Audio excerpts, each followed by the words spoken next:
Good morning, everybody. Welcome to CropCon 2024. On behalf of my CropLife South Africa team and the CropLife South Africa Executive Council, a very warm welcome to you all. Whether you're in the auditorium or whether you're online, you are all equally welcome, and we hope that you're all going to participate equally as well. As you've picked up, we are running a hybrid event today. So a lot of you in the room here today, but also quite a few have dialed in.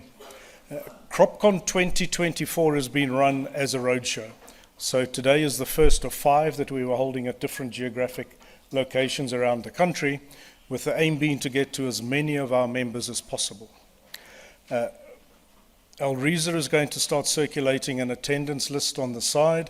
This is particularly important for you if you want to claim CPD points for being here today.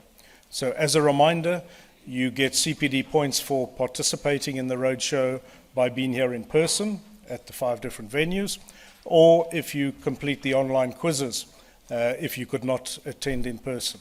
So no free lunch. You've either got to attend in person to get your CPD points or do your online quiz.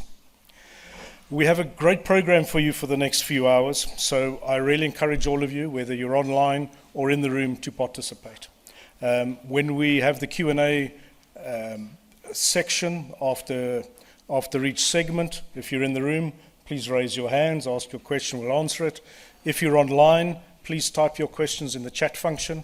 The chat function will be monitored and we will handle your questions online.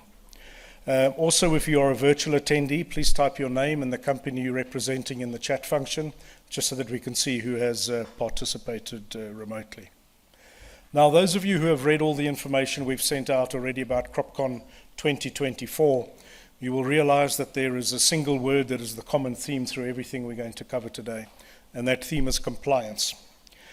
In order for our industry to thrive, to remain relevant, and in fact to be sustainable, we need to ensure that all our members and all the role players in our industry are compliant with all pieces of legislation that are applicable to us operating in this industry. Now, this is imperative because pressure on our industry is growing daily. Government scrutiny, activisms who are anti-pesticides, farmers need to remain relevant. We have trade partners around the world who are putting more and more trade barriers up. So we really need to make sure for our own sustainability and future employment in this industry that we are all compliant across the board. There is a huge amount of legislation that impacts our industry. We are not going to be able to cover that all today. We're going to pull out a few of the really important pieces, and also remember, the CropLife team is not here to do your job for you. We're here to give you the tools and the information so that you can go off and make your own actions and your own policies and procedures to ensure that your operations are compliant with the various pieces of legislation out there. Now, all of you know that our primary right to operate in this industry is having a product authorized for sale and use under Act 36 of 1947.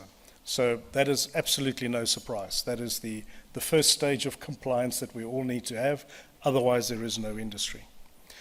However, we are not operating in isolation, and we are not operating in isolation of having other pieces of legislation impacting our day-to-day activities. So during the course of today, both the CropLife South Africa team and external speakers are going to be sharing with you why it's important to comply, but also introducing to you some of the nuances with new pieces of legislation that we need to embrace, we need to learn about, and we need to ensure that we are compliant with. Every piece of legislation referred to is just that. It is a piece of legislation. It is not a CropLife rule. It's not a rule from the registrar to make our lives difficult.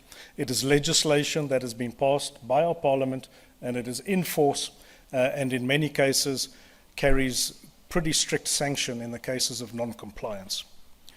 So you also need to remember, and that's why we've opened up the attendance to as many people as possible, compliance with Act 36 and various other pieces of legislation is not restricted to the registration holder.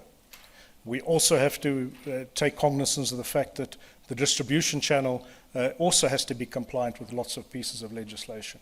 So do farmers, so do co-ops, so do the people transporting your goods. So compliance covers a huge area of our operations. And again, to be sustainable, we need to make sure that everybody is doing the right thing. During the final session this afternoon, after you've listened to all of the other presenters, I'm going to try and pull it all together and explain to you why CropLife, your Executive Council, has taken certain decisions and has implemented certain association rules, and you'll see how it all pulls together. There is method behind the madness on some of the things that we are doing, so don't worry about it. Compliance is always a daunting subject. There's no doubt about that. I mean, we've all been daunted in our office when we've seen some of the stuff that's out there. But we want you to understand one thing. We all have to start somewhere, and we have to start now. There's no ways that we can be 100% compliant with every piece of new legislation overnight. New legislation needs to be understood, it needs to be phased in, and people need to make the necessary adjustments to their operations. So we are not expecting everyone to be compliant overnight. What we are expecting is that everybody is aware of the legislation they need to comply with, and they make a start, no matter how small it is, but you need to have an honest start to making sure that you are compliant with all the legislation we have.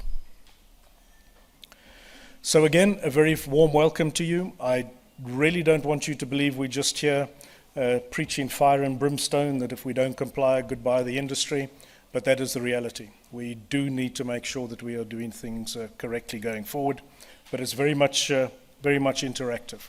So please get the most out of it by engaging, answering all your questions, and sharing your concerns with us. If you have a look at the agenda, you will see that our first external speaker is the registrar.